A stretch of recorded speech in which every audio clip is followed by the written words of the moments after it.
Hello, my name is James Olsen from Reality Sales Training, and welcome to the Sales Reality Check. Today we're going to talk about the very first moment of truth with our clients. Patty Stanger, who is the star of The Millionaire Matchmaker, she basically hooks up dysfunctional millionaires who can't get dates on their own with people so they can possibly get married. So that's her job. She says the first date has more to do with our relationship than any other date that we're going to have with our potential mate or significant other.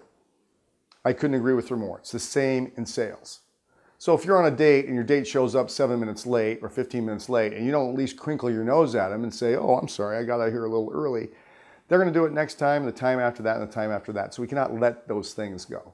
So today we're going to talk about the very first moment of truth that we're all going to experience with our clients and how to handle it. It's so important. So here we go. Most of us are going into our first call thinking, I want to be nice to the customer so we can have a great relationship so they'll like me better. This is very true. We want to be charming.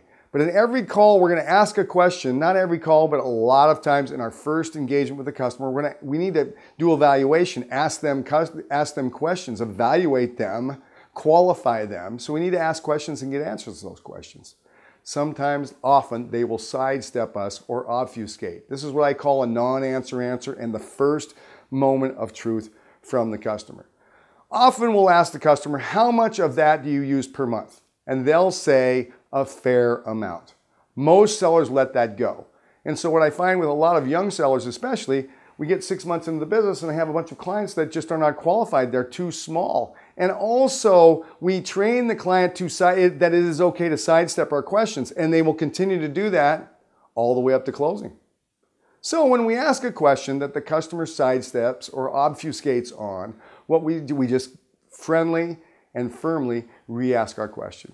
I'm sure, Bob, you don't know exactly how much you use per month, but could you give me a ballpark? So that's simple. Do you use a lot of black or red in this product? Well, we use both. Well, which do you use more?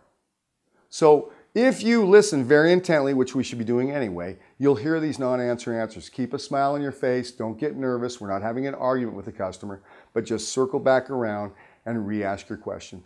Just like we're going to do at closing.